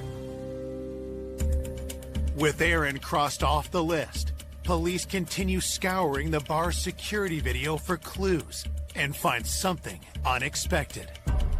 We eventually saw Doug and Greg arrive there. Doug told us they're looking all over for Nikki, but the video is showing that he and Greg go to the bar and just start hanging out. It definitely isn't consistent with the sense of concern that he was initially talking about. According to the surveillance video, Doug and Greg stayed at that sardine can until about 2:15 in the morning. And the fact that Doug said that they did all this looking well at the sardine can told us that he's not being entirely truthful with his efforts to locate her. Detectives wonder if Doug had misled them about his concern for Nikki. Was there something he was hiding? Just the mere fact that he didn't know where his girlfriend was and didn't appear to care all that much was a red flag. With their suspicion growing, police reach out to Nikki's family to learn more about her relationship with Doug. Nikki's mother and sister, they both voice concerns of Doug's behavior. I know. It's been really, really rocky during her pregnancy and their relationship. Crazy relationship. He's always been very controlling. And Dad's very, afraid of her. Yeah. Nikki's mom, as well as her sister, Heather, both say that they wouldn't be surprised if Doug was the person that was responsible for this.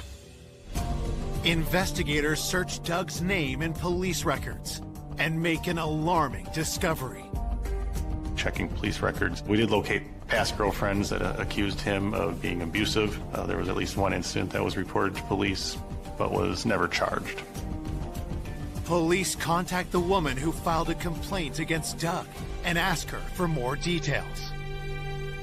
When you would argue, it would be... He would spit in my face. Okay. He would, throw stuff, break stuff. He was really controlling. He was really manipulative.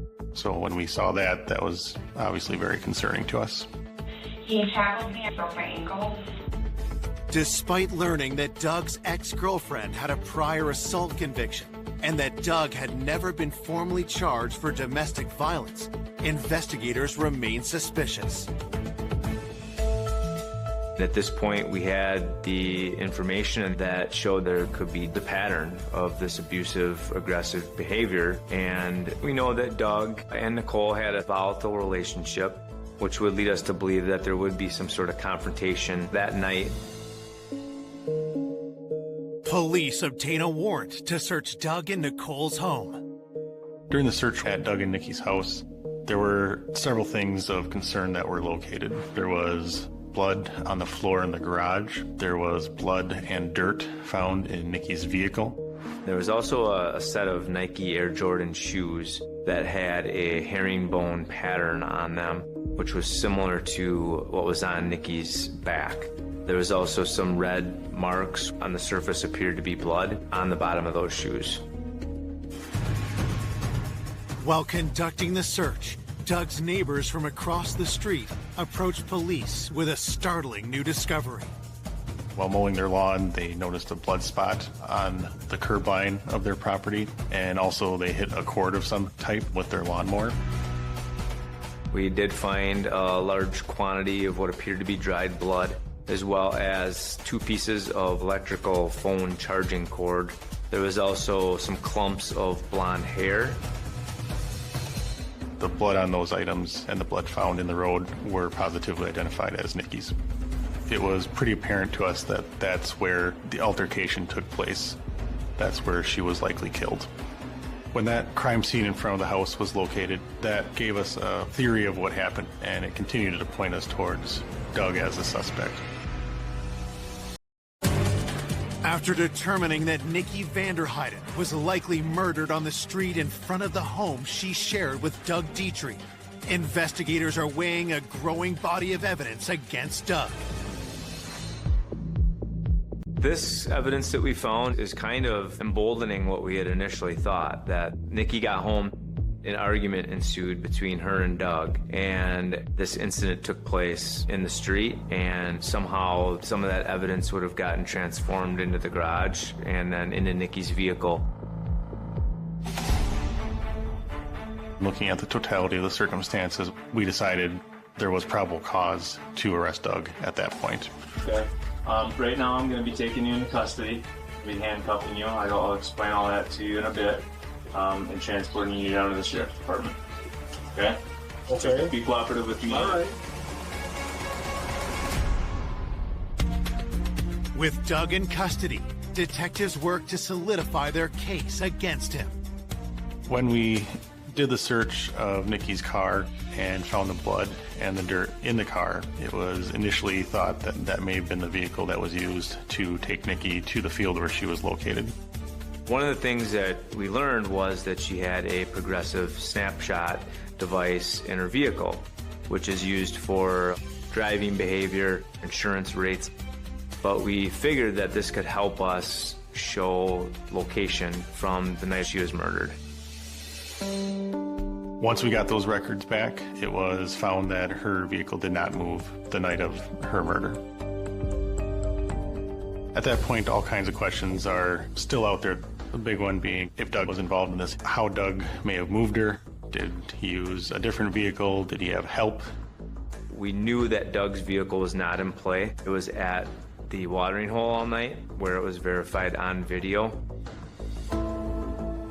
One person whose name came up was Greg Matthew, who was actually driving Doug during their night out and dropped Doug off at home. Greg was Doug's best friend, was with Doug that entire night, and we were focused on him maybe being an accessory. Investigators bring Greg to the sheriff's office and ask him about the night of the murder. Greg was very exact about timelines of phone calls and what they did that night. 12:15, got in my car, Nikki was calling him, yelling at him, telling him she's leaving. By the time we get back to the sardine can, all of our friends left. At what point we left, it was probably 2:15. Got to Doug's house probably at 2:45 and went back to my house. My parents were home. They know that I was there the rest of that night. Greg's timeline was very consistent with Doug's, which was suspicious in nature that you usually aren't going to have your times down that pat. I'm going to tell you that your timeline seems so abundantly rehearsed, so that the time to be honest with us is right now. We pressed Greg very hard, hoping that we would find some sort of inconsistencies in his story or get him to crack and finally turn on Doug. Honestly, I had absolutely nothing to do with what? What did you have nothing to do with? Anything to do with. What did you have nothing to do with? So I would like to leave. After becoming upset with some questions, he did leave while investigators were still sitting at the interview table talking to him. Investigators asked Greg's parents to confirm his alibi of coming straight home from Doug's shortly after 2:45 a.m. Greg's parents told us they were only going off of what he told them. They didn't physically see him or have any firsthand knowledge. While detectives keep Greg on the board as a potential accomplice to Doug, they receive DNA test results from the crime scene. There was little to no sign of Doug's DNA anywhere on Nicole's body or clothing. Doug's DNA profile is not matching up with an unknown male DNA profile that we're finding on those items. Test results on other evidence bring even more disappointing news for investigators. It turns out the blood on the floor of the garage was likely from a turkey that Doug had killed while hunting. The blood in Nikki's car was from one of her other children, and it was not Nikki's. What we thought was blood on the bottom of the shoe tested inconclusive for blood. So all those things that we thought we believed to be Nikki's blood turned out not to be. We also got location data from Doug and Greg's cell phones that corroborated their account of where they were that night, down to the times they left the bar, the route they took home, then when they got back to Doug's house, and from there. With no concrete evidence linking Doug to Nikki's murder, authorities release him from jail.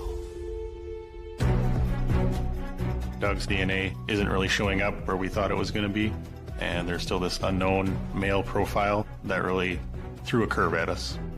Police believe that Nikki was murdered in front of her own home.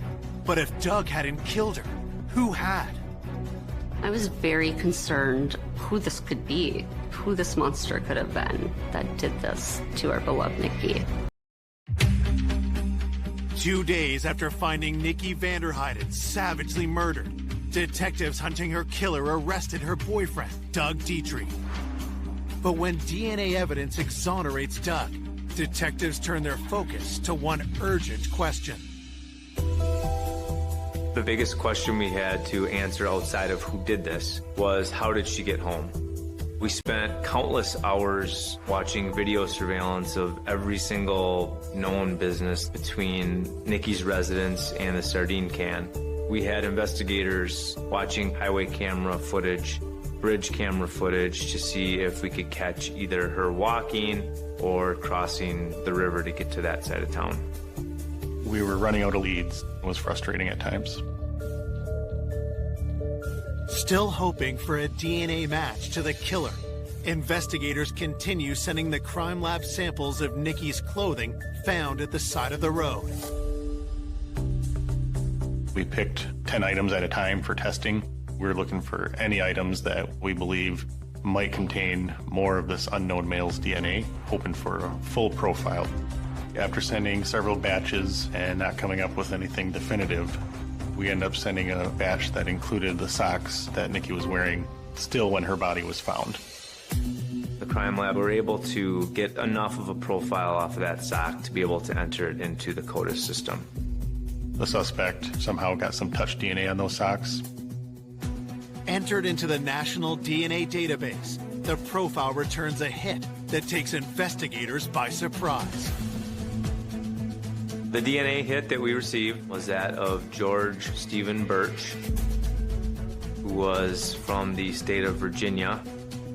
As far as we knew, he had no relation to anybody that was with Nikki that night or Nikki herself. All the information we had was leading us towards Doug. So once we got that DNA information, it was very surprising. George Birch was in and out of prison on the East Coast, and at some point earlier in 2016 had moved to the Green Bay area. So we start digging through the Green Bay Police Department records, see what we can find out about him.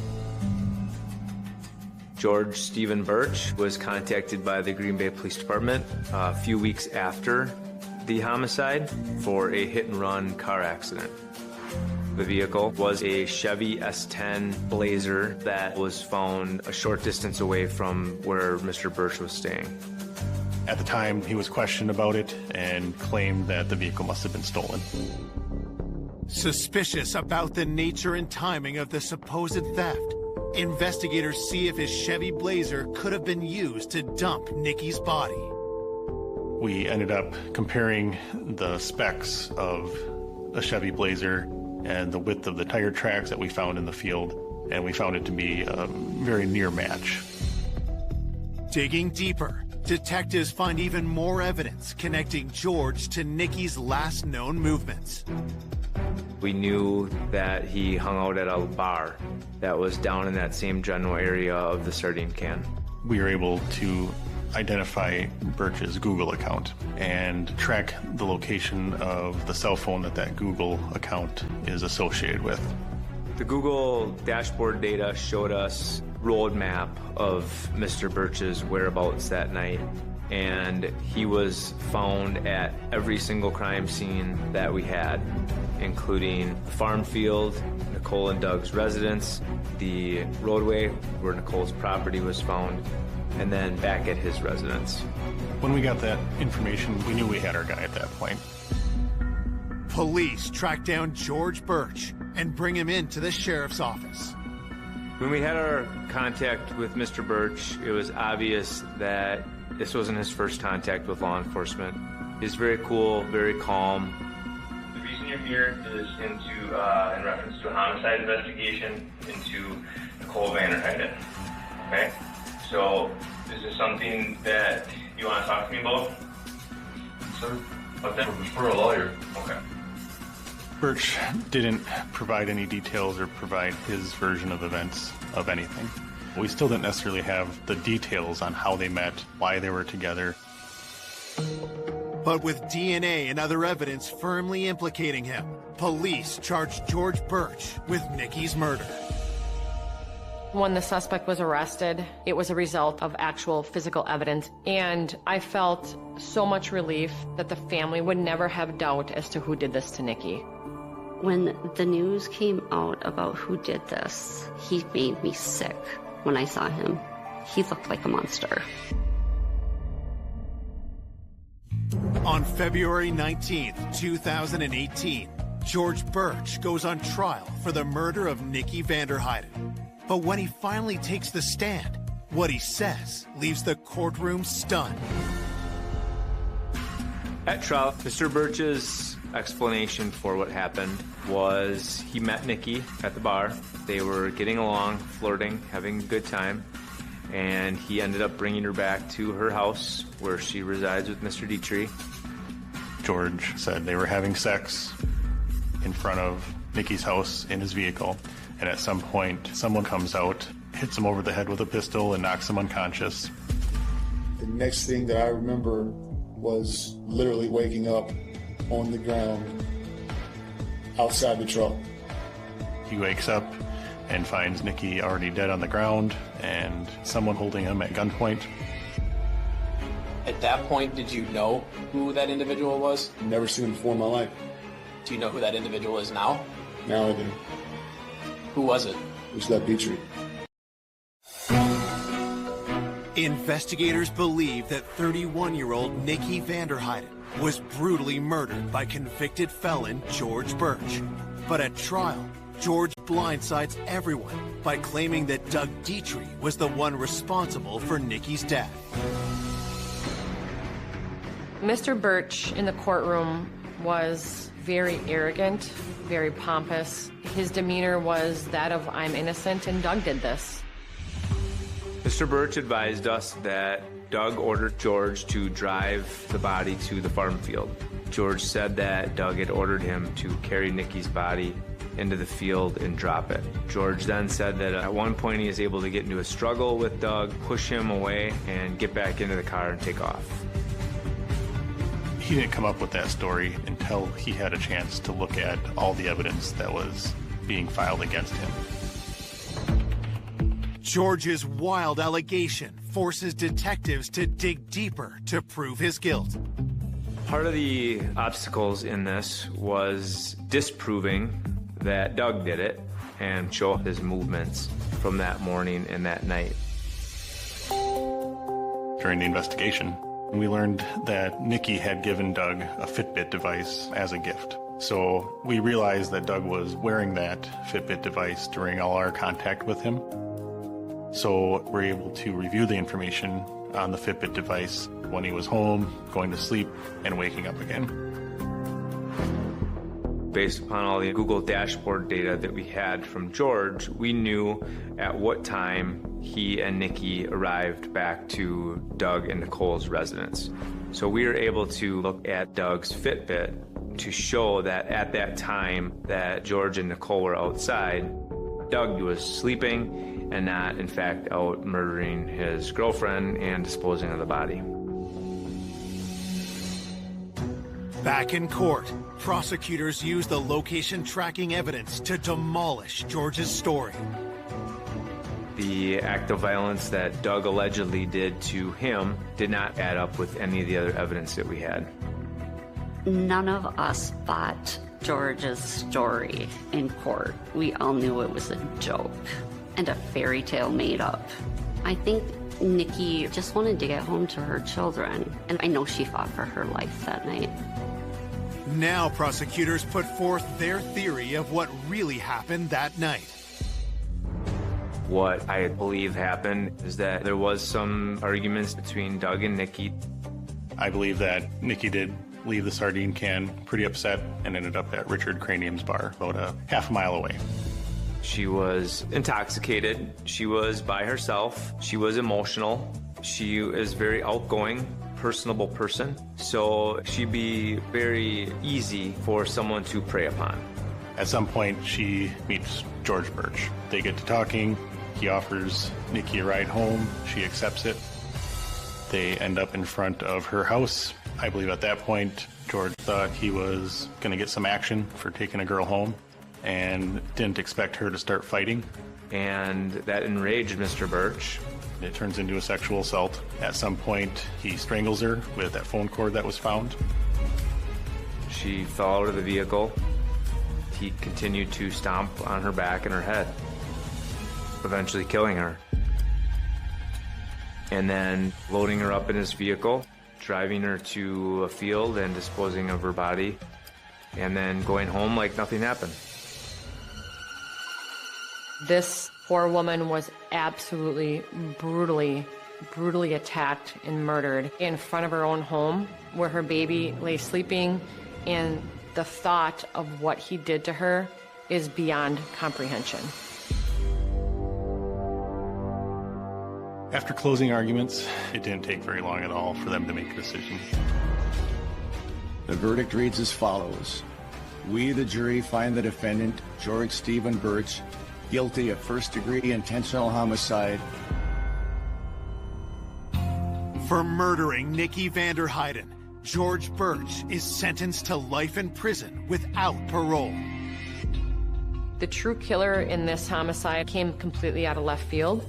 I felt extreme relief for the family that someone was going to answer for this extremely heinous, horrific crime. He's going to prison for the rest of his life. That was music to our ears, but we still knew it wasn't going to bring our Nikki back. Nikki had 3 young children at home, one of which is a newborn. She had her entire life ahead of her and a lot of things to accomplish and a lot of friends and family that miss her. She was an incredible human being, a great mother, and she should be recognized as that. Despite the pain of Nikki's loss,